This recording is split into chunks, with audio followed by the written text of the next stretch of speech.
Welcome to our continuing series Questions and Answers from the works of Sri Aurobindo and the Mother. Today's subject is Equality, Part 4. From Sri Aurobindo. Hence, the immense importance attached by the Gita in its elements of Karma Yoga to equality. It is the nodus of the free spirit's free relations with the world. Self-knowledge, desirelessness, impersonality, bliss, freedom from the modes of nature, when withdrawn into themselves, self-absorbed, inactive, have no need of equality, for they take no cognizance of the things in which the opposition of equality and inequality arises.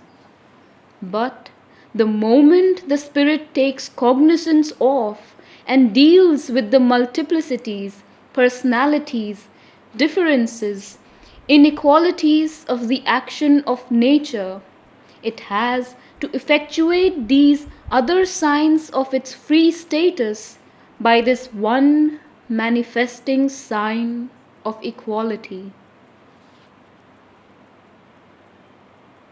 Equality is the sign, and also for the aspirant the test. Where there is inequality in the soul, there is in evidence some unequal play of the modes of nature, motion of desire, play of personal will, feeling and action, activity of joy and grief, or that disturbed and disturbing delight which is not true spiritual bliss but a mental satisfaction bringing in its train inevitably a counterpart or recoil of mental dissatisfaction. Where there is inequality of soul, there is a deviation from knowledge, loss of steadfast abiding in the all-embracing and all-reconciling oneness of the Brahman, and unity of things. By this equality, the Karma Yogin knows in the midst of his action that he is free.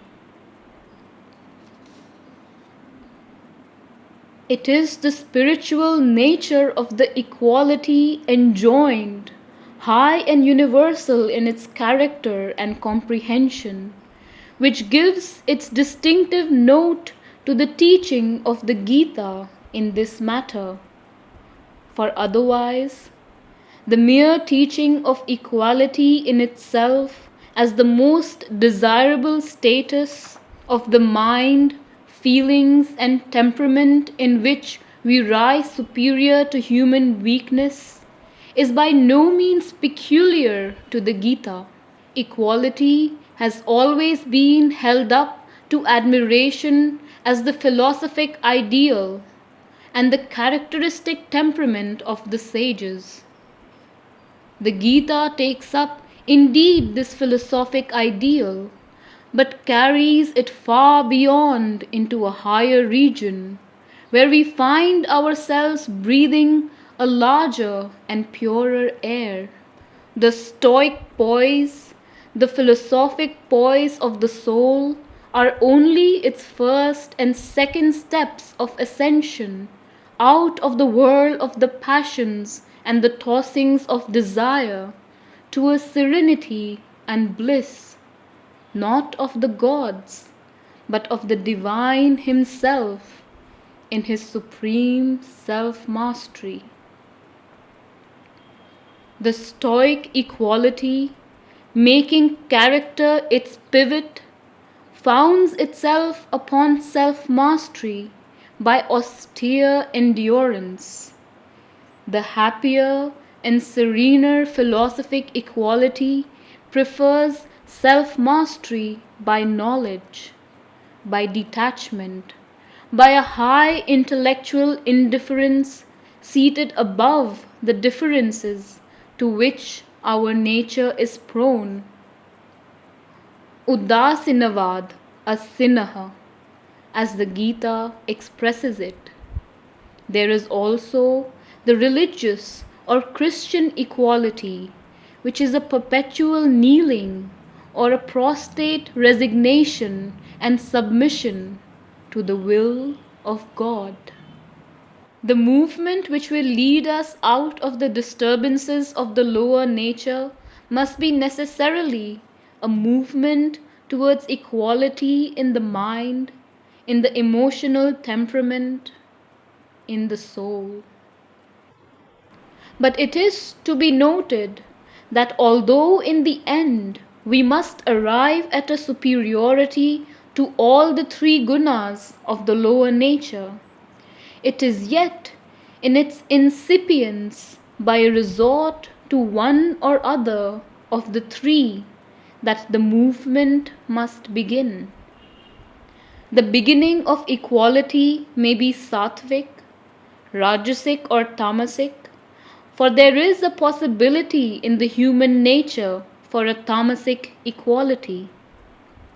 It may be purely tamasic, the heavy equability of a vital temperament rendered inertly irresponsive to the shocks of existence by a sort of dull insensibility, undesirous of the joy of life.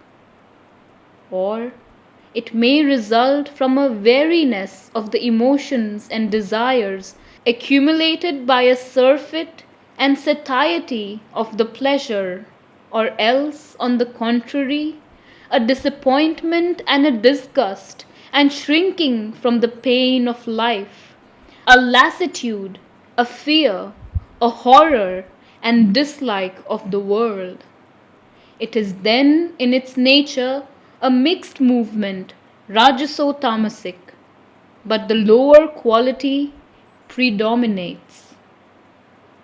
Or, approaching the sattvic principle, it may aid itself by the intellectual perception that the desires of life cannot be satisfied, that the soul is too weak to master life, that the whole thing is nothing but sorrow and transient effort, and nowhere in it is there any real truth or sanity or light or happiness.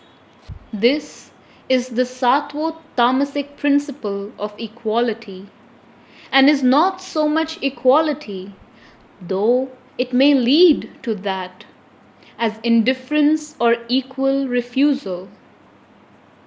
Essentially, the movement of tamasic equality is a generalization of nature's principle of jugupsa, or self-protecting recoil, extended from the shunning of particular painful effects to a shunning of the whole life of nature itself as in sum, leading to pain and self-tormenting, and not to the delight which the soul demands.